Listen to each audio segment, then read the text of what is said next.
everyone, and welcome to another episode of Behind the Bin, where we go behind the proverbial trash bin and we break down some of the builds we do here at Puppet Trash. My name is John Steiger. I am the garbage guy here at Puppet Trash. This week, I took a cardboard box and I turned it into one of the biggest memes that I can remember. I turned it into Marcus the Worm. My wife is a very big fan of Marcus. I am on the fence. So let's go behind the bin and check it out.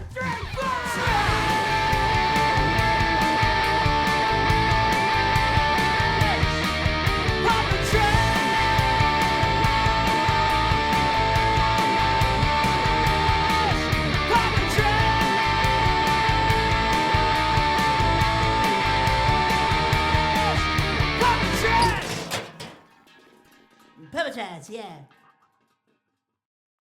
And here he is. This is my cardboard Marcus puppet. He might be the second biggest build I've ever done size-wise. He comes in about 4.5 feet. I think Loba is probably close to 5 feet, but still in that bigger range for these trash puppets that I do. So let's go ahead and break down some of the materials that we used for Marcus. Not many different materials. The torso, the tummy, the face folds, the lips, the eyes, and the long, sensual legs.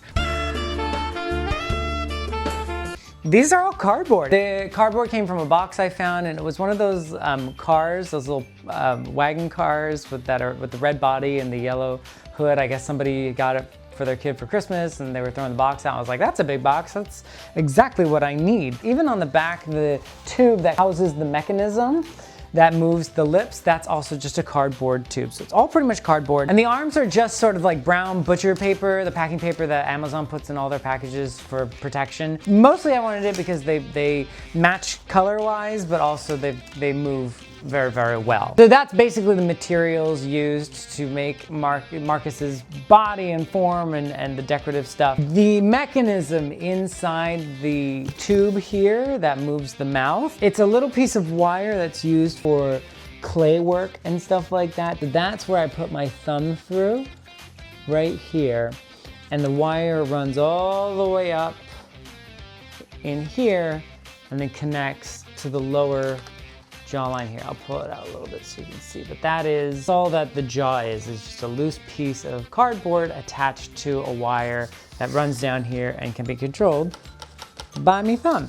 Not a lot of materials needed or used in it, which was great because I don't have a lot of materials to use for him. So that worked out really, really well. So the mechanics of this are pretty simple as well. It's stuff that I've been wanting to try for a while, and so I finally got the opportunity to practice and play with it. So I'm a little excited to do that, and I think they turned out pretty well. These will not last the test of time, and I'll explain why a little bit later. But one of the big things I really wanted to try was with the arms. He's got a little hand rod that's made out of a wire hanger. We love the wire hangers. They're very firm, very easy to get a hold of, and they get thrown away a lot, so that really works. But he has arms that counteract, that can kind of work a little bit independently of each other to a certain extent. So these are things you see with Bear in the Big Blue House or Big Bird. You know, there's one person in there, one arm is operating the mouth, the other arm is operating one of the arms, and then there is a wire that connects one arm and goes all the way up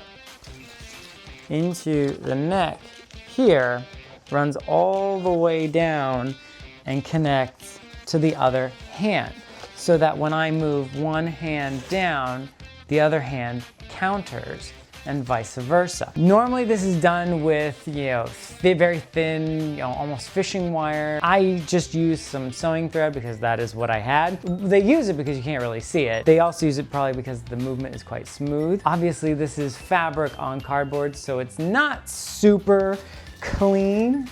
It can get stuck quite a bit. It's like stuck there now. I didn't end up using this mechanic a lot in some of the videos that I've done, but we'll hold on to it for a while. Maybe something new will come along. But if nothing else, it showed me that I can do it, and this is how it works. And I really, really like that. And I wanted to challenge myself. It's something I'd seen, I couldn't figure out how I was gonna do that. I think I'm a while away from making a trash full body puppet, but not out of the realm of possibility. So now I know I can do it. The other big mechanic for Marcus, obviously, was his mouth. We wanted his mouth to move like so, because Marcus has a very interesting way of speaking and moving his mouth, sort of this honestly like oddly unsettling way. So I wanted it to be a little bit mechanical in that respect. And I've been wanting again to use a mechanism like this where you kind of control the mouth with not necessarily your hand, but something else, some other kind of mechanic. So I came up with this very loose rig of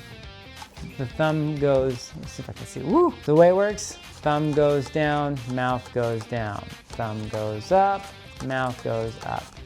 Just like that, super simple. So on paper, it was pretty simple. In practicality, it was relatively simple, but there are a lot of different things that kind of came up that I would do a little bit differently. But the wire that I'm using, because it's used for clay and it's supposed to be quite flexible, the wire that I'm using is very, very flexible. So when it moves or hits something, it does like to bend very easily, which offsets the, I mean, you know, I can rearrange his bottom lip almost however I want, but I just want it to stay there. But that can be very difficult once the wire has gotten bent and they gotta take it out, go through, undo a bunch of stuff. The flexibility of the wire turned out to be a little bit of a problem. And the other part was, and I'll show you here, the lower part of the jaw likes to jut out a lot. And so to kind of counteract that, I stuck a piece of cardboard in there, and it did work for a bit. It's not the best of solutions, and I wish I could put something more solid here, but then I would kind of, it would mess up the amount of openness I could get with the mouth. Going back, I would experiment more with better materials to use for the wire inside the mouth mechanic. But on the whole, very happy with it. I think it worked out really, really well. It's not too hard to control, but this whole thing is not designed to last long. So I don't know how much longer we'll have Marcus, but he was a lot of fun to build. He was a lot of fun to play with, and he's just so unsettling. I do wish I'd gotten the opportunity to kind of like finesse him a little bit more. I think I would have given him more texture because he looks a little too clean to me. Marcus has like freckles and some different shading around his body, but I kind of ran out of time and I thought, you know what, you know, you get the idea of who and what he is. I do love the technique for the folds of the belly and the chin, and his eyes just aren't quite right to me. The eyes of Marcus are very, very important because he's just got that 1,000-yard stare, and we got it here. But I don't know, I think we could have tightened it up a little bit more and really given that gaze of just, you know, what's he thinking and what's he gonna do next? Well, that's gonna do it for this episode of Behind the Bin. Very interesting build. I don't know if it necessarily swayed my opinion about Marcus the Worm.